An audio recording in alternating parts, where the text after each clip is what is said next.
स्वागत है आप सभी का आपके अपने YouTube channel Geeta's corner start commerce में, जिसमें आज हम कंटिन्यू करने वाले हैं DSSC PGT commerce male candidate 2021 का पेपर।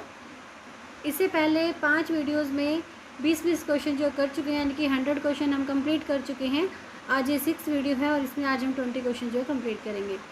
ठीक है, अगर चैनल पे आप नए हैं तो सबसे पहले चैनल को सब्सक्राइब कर लीजिए, साथ में लगे बेल आइकन को जरूर प्रेस कीजिए ताकि हर आने वाली वीडियो की नोटिफिकेशन आपको टाइम पे मिल जाए। वीडियो अगर पसंद आए तो प्लीज़ उसे लाइक भी करें। आज का फर्स्ट क्वेश्चन है, what is an index of operational efficiency.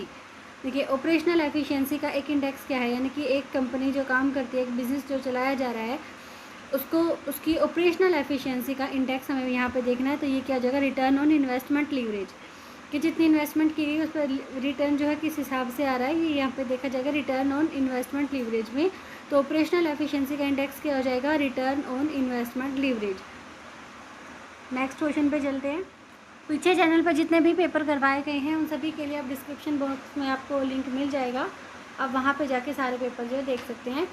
Next question है, this type of interview helps the interviewer in appraising certain skills of the candidate like initiative and interpersonal skills. यानी कि कौन सा इंटरव्यू का वो type कौन सा है जिसमें इंटरव्यू लेने वाला जो कैंडिडेट है उनकी पहल क्षमता और पारस्परिक कौशल, यानी कि इंटरपर्सनल स्किल और इनिशिएटिव स्किल को जो है वो पहचान पाता है। Which interview is being talked about, कौन से इंटरव्यू की यहाँ पे बात की गई है, ये हो जाएगा group discussion interview. Group discussion में यही होता है ना, कैंडिडेट्स को ग्रुप में डिस्कशन करने के लिए बोला जाता है, देखा जाता है, वहाँ पे नोट किया जाता है कि कौन कैंडिडेट, किस कैंडिडेट में इनिशिएटिव स्किल है और उन कैंडिडेट्स के बीच में इंटरपर्सनल स्किल कैसा है। तो ये हो जाएगा ग्रुप डिस्कशन इंटरव्यू। सभी को बराबर मौका दिया जाता है, लेकिन हर कोई पहल क्षमता नहीं कर पाता, हर कोई पारस्परिक कौशल का परिचय नहीं दे पाता। तो वहाँ पे जो इंटरव्यूअर है वो इसी बात को नोट डाउन करता है कि कौन सा ऐसा कैंडिडेट है जिसमें इनिशिएटिव और इंटरपर्सनल स्किल दोनों ही हैं। नेक्स्ट क्वेश्चन है, which of the following statement is false. देखिए, जो फॉल्स है वो देखनी है। फॉल्स ये है कि in total cost approach of physical distribution system the cost of each element in considered in isolation. यानी कि जो भौतिक वितरण की टोटल कॉस्ट अप्रोच है उसमें हर कॉस्ट, यानी कि हर एलिमेंट की जो कॉस्ट है उसे अलग अलग माना जाता है। ये गलत हो जाएगी। सही कौन सी स्टेटमेंट है। फर्स्ट है, physical distribution system create time and place utility in product. बिल्कुल, जो भौतिक वितरण है वो समय और स्थान उपयोगिता को बनाता है। ये बिल्कुल सही बात है। सेकेंड है, total cost approach envisages the use of total cost. Total cost approach जो है परिकल्पना करती है, टोटल कॉस्ट की कब परिकल्पना करती है, in respect of physical distribution while choosing the alternate courses of action. ठीक है ना, फिजिकल डिस्ट्रीब्यूशन के बारे में जब अल्टरनेट एक्शन में से हमें कोई एक चूज़ करना होता है तो वहाँ पे total cost approach total cost की परिकल्पना करती है। ये भी बिल्कुल सही है। नेक्स्ट है कि efficient customer service is an objective of physical distribution system. जो भौतिक वितरण का जो सिस्टम है, जो फिजिकल डिस्ट्रीब्यूशन सिस्टम है, उसमें कुशल ग्राहक सेवा को, एफिशिएंट कस्टमर सर्विस को सबसे ऊपर रखा जाता है। ये भी ट्रू स्टेटमेंट है हमारी। नेक्स्ट क्वेश्चन है, payroll software is an example of which software. देखिए, पेरोल सॉफ्टवेयर होता क्या है, it is a type of, देखिए पेरोल सॉफ्टवेयर किसका है, एप्लीकेशन सॉफ्टवेयर का पार्ट है। और एप्लीकेशन सॉफ्टवेयर क्या होते हैं, application software it is a type of software that is design to complete a specific task. यानी कि किसी एक विशेष काम को करने के लिए जब इन सॉफ्टवेयर का निर्माण किया जाता है तो उसे बोलते हैं एप्लीकेशन सॉफ्टवेयर। तो जैसे कि नाम से ही है पेरोल सॉफ्टवेयर, ये पेरोल के लिए बनाया गया है, तो ये हो जाएगा हमारा एप्लीकेशन सॉफ्टवेयर। नेक्स्ट क्वेश्चन है, in which year did the income tax act come into force. Income tax आयकर अधिनियम कौन से साल ये लागू किया गया, यह आ जाएगा 1962 में। नेक्स्ट क्वेश्चन है, annual report is given by an organisation to its. जो वार्षिक रिपोर्ट है वो एक संगठन के द्वारा किसको दी जाती है, अपने ओनर्स को। ओनर्स कौन होते हैं, शेयर होल्डर्स होते हैं। तो शेयर होल्डर को एनुअल रिपोर्ट दे दी जाती है इस एक ऑर्गेनाइजेशन के द्वारा। Moving to the next question. Next question है, a method used in a cooperative analysis of financial statement is. एक ऐसा मेथड है कंपैरेटिव एनालिसिस, फाइनेंशियल स्टेटमेंट की जब कंपैरेटिव एनालिसिस की जाती है तो उसमें कौन सा मेथड यूज़ किया जाता है, यह आ जाएगा common size analysis. Next question है, bank of Venice was establish in. Bank of Venice जो है कहाँ पे एस्टैब्लिश किया गया, कब एस्टेब्लिश किया गया? ये है 1157 में। बैंक ऑफ वेनिस एस्टेब्लिश किया गया है 1157 में। नेक्स्ट क्वेश्चन है, the word down sizing was coined by. Down sizing जो हमारा वर्ड है वो किसके द्वारा दिया गया है? देखिए, डाउन साइजिंग को हमने पहले भी डिस्कस किया है अपने चैनल के ऊपर। इसका मतलब क्या होता है? रिड्यूस द साइज ऑफ, यानी कि साइज़ को छोटा कर देना। किसके साइज़ को छोटा कर देना? देखिए, down sizing is the permanent reduction of A companies labour force. ये कंपनी की जो लेबर फोर्स है उसमें परमानेंट रिडक्शन कर दी जाती है through the elimination of unproductive workers. यानी कि कुछ ऐसे वर्कर हैं जो प्रोडक्शन कार्य में नहीं लगे हुए हैं, तो उनको हटा दिया जाता है और इसे बोलते हैं डाउन साइजिंग। और ये जो टर्म है वो किसने दी है? Stephen Roach and Morgan Stanley ने दी है। ये वाली हमारी जो डाउन साइजिंग टर्म है तो बहुत ही इंपॉर्टेंट हो जाती है, आगे भी पेपर में आ सकती है, बिल्कुल रिपीट हो सकती है। Stephen Roach and Morgan Stanley. Next question है, goods sent on consignment is debited to. Consignment पे जब सामान को भेजा जाता है तो वो कहाँ पे डेबिट किया जाता है? कंसाइनमेंट अकाउंट में। ठीक है, इस पेपर में ही अभी ये शायद थर्ड क्वेश्चन है कंसाइनमेंट वाले चैप्टर से कि इसको कंसाइनमेंट अकाउंट में लिखा जाता है। कंसाइनमेंट से थर्ड क्वेश्चन आ चुका है ये, आगे और भी क्वेश्चन देखने को मिल सकते हैं कंसाइनमेंट के। नेक्स्ट क्वेश्चन है, which of the following statement is or are true about monetary policy of RBI. RBI की मौद्रिक नीति के बारे में कौन सी बात सही है वो हमें देखनी है।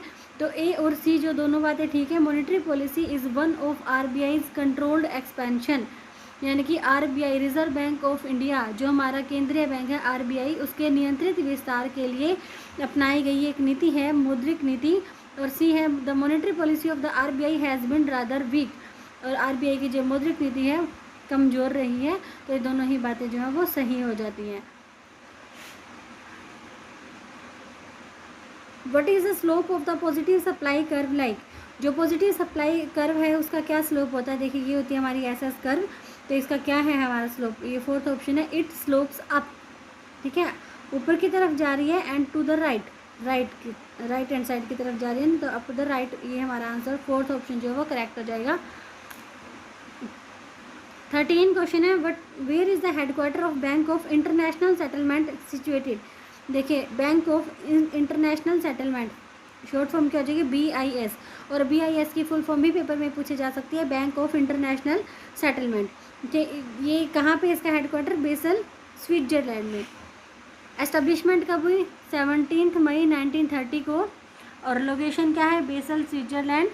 और 2 रिप्रेजेंटेटिव ऑफिस हैं, फर्स्ट सेकेंड है मैक्सिको सिटी। ठीक है, ये हो जाएगा हमारा पूरा बैंक ऑफ इंटरनेशनल सेटलमेंट के बारे में। एस्टेब्लिशमेंट हुई है 17 मई 1930 को। लोकेशन है बेसल, स्विट्जरलैंड में। और 2 हमारे रिप्रेजेंटेटिव ऑफिस रहेंगे इसके, हांगकांग एंड मैक्सिको सिटी में। नेक्स्ट क्वेश्चन है 14 question, Alt + F3 is the shortcut की फॉर। देखिए, Alt + F3 किसके लिए शॉर्टकट होती है? कंपनी क्रिएशन के लिए होती है। और बाकी जो दिए गए हैं, पेमेंट वाउचर के लिए होती है F5, changing period in tally के लिए होती है Alt + F2, और कैलकुलेटर के लिए होती है Ctrl + Alt + C। तो यहाँ पे जो Alt + F3 पूछी गई है वो किसके लिए हो जाएगी? कंपनी क्रिएशन के लिए। नेक्स्ट क्वेश्चन है, the intrinsic value of a bond or any fix income security is equal to the, किसके इक्वल होती है? Present value of cash flows के इक्वल होती है ये।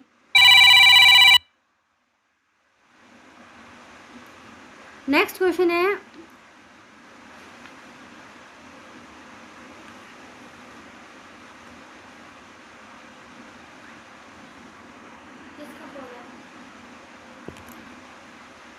विच market becomes necessary at the saturation stage. देखिए, ये कौन सी मार्केट जो है वो नेसेसरी हो जाती है ये सेचुरेशन स्टेज पे? ये आ जाएगी डिफरेंशिएटेड मार्केट। देखिए, सबसे पहले तो ये सेचुरेशन स्टेज होती क्या है? देखिए, in this stage competitors have began to take a portion of the market. जो कॉम्पिटिटर है, जो प्रतियोगी है, वो मार्केट के हिस्से पर अपना कब्जा जमाना शुरू कर देते हैं। And product will experience neither growth no decline in sale. और जो कंपनी का प्रोडक्ट है वो ना तो ग्रोथ कर रहा है और ना ही डेक्लाइन, यानी कि ना ही वो पतन की तरफ जा रहा है, जहाँ है वहीं पे ही टिका हुआ है। ये हमारी सैचुरेशन स्टेज। और ये डिफरेंशिएटेड मार्केट क्या होती है? देखिए, differentiated market focus on a specific market.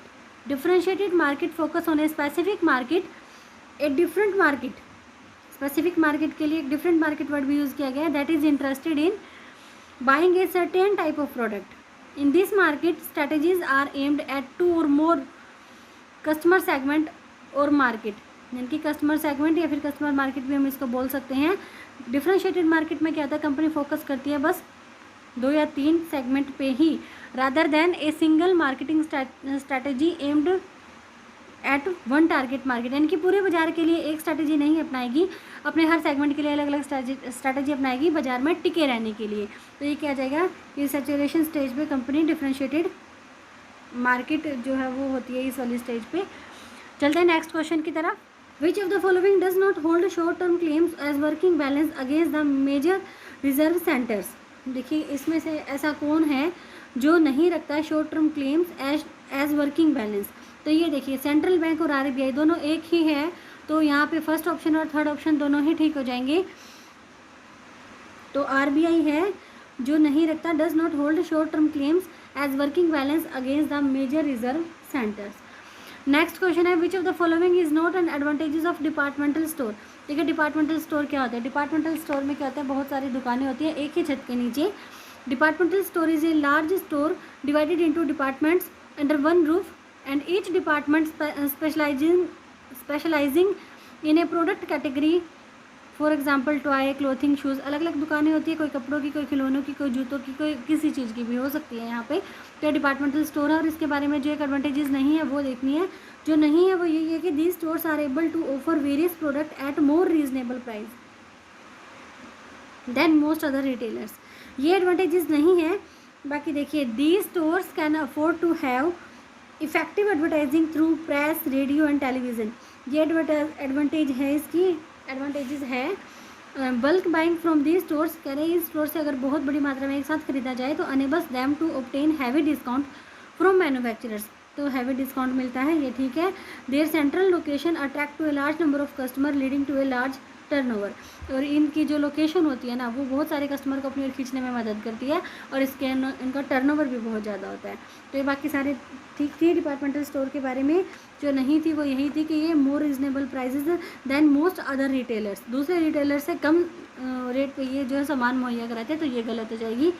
Next है while recruiting a test is conducted to find out whether a candidate is interested in the job.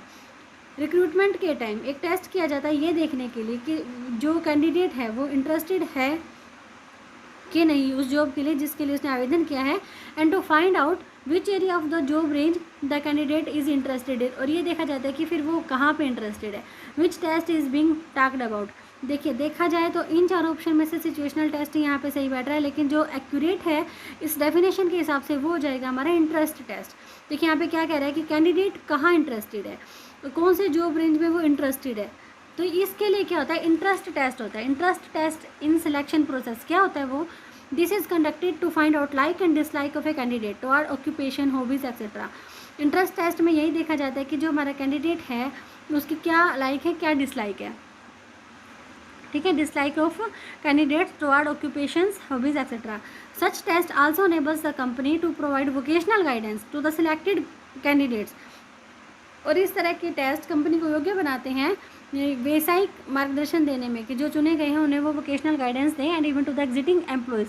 और यहाँ तक कि जो उनके एग्जिटिंग एम्प्लॉयज़ हैं उनको भी, अगर उनके ऊपर भी इंटरेस्ट टेस्ट किया जा रहा है तो फिर उनको भी गाइडेंस जो है दी जा सकती है।